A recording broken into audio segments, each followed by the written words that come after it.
Hello नमस्ते प्रणाम जय माता दी हर हर महादेव। सावन चल रहा है, नाच गीत है।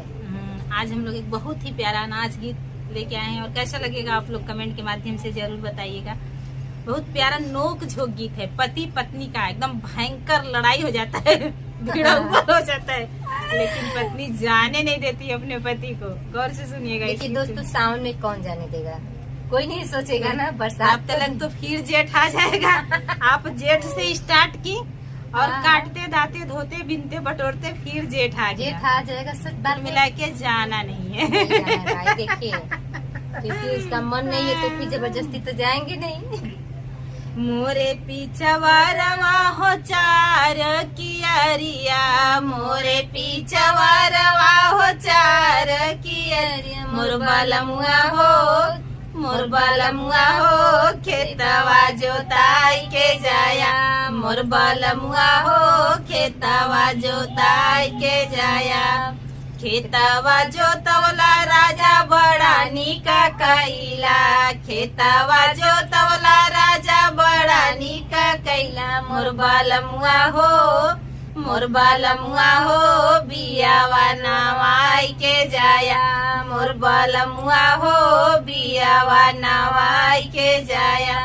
अरे बियावा नवला राजा बड़ा निका कैला, बियावा नवला राजा बड़ा निका कैला, मोर बालमुआ हो मोर बालमुआ हो धनवा रोपाई के जाया, मोर बालमुआ हो धनवा रोपाई के जाया। मोर धनवा रोपवला राजा बड़ा निका कैला, धनवा रोपवला राजा बड़ा निका कैला, मोर बालमुआ हो मोर बालमुआ हो धनवा कटाई के जाया, मोर बालमुआ हो धनवा कटाई के जाया। अरे धनवा कटवला राजा बड़ा निका कैला, धनवा कटवला राजा बड़ा निका कैला, मोर बालमुआ हो मोर बालमुआ हो बोझवा ढोवाई के जाया, मोर बालमुआ हो बोझवा ढोवाई के जाया। अरे बोझवा ढोवला राजा बड़ा निका कैला, बोझवा ढोवला राजा बड़ा निका कैला, मोर बालमुआ हो मोर बालमुआ हो धनवा दवाई के जाया, मोर बालमुआ हो धनवा दवाई के जाया।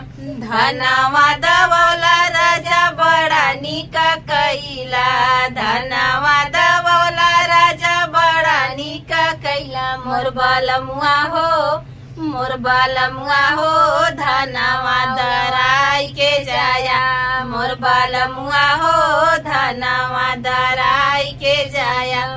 अरे धनवा दरवला राजा बड़ा निका कैला, धनवा दरवला राजा बड़ा निका कैला, मोर बालमुआ हो मोर सजनवा हो चौरा धराई के जाया, मोर बालमुआ हो चौरा धराई के जाया।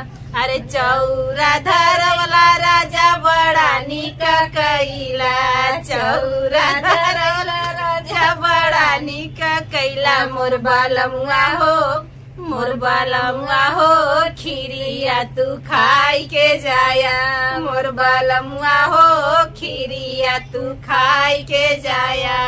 हमारे यहाँ नया चावल का खीर लोग पसंद करते हैं। दोस्तों जाने नहीं देंगे। कुल मिला के फिर से सीजन आ गया, अब गेहूं काटना है, गेहूं बोना है और उसको सानना है, रखना है, सब कुछ करना है, फिर जाना नहीं चाहिए। तो चलिए अच्छा लगेगा तो लाइक कमेंट जरूर करिएगा। ये मस्ती था, नाच गीत है, बहुत ही प्यारा गीत है। आप लोग कहेंगे तभी हम लोग नाच के भी बनाएंगे, नाच के भी बन जाएगा, कोई लोग नाच के बनाए, कोई दिक्कत नहीं दोस्तों। आप लोग बस प्यार दुरा अपना बनाइए बस।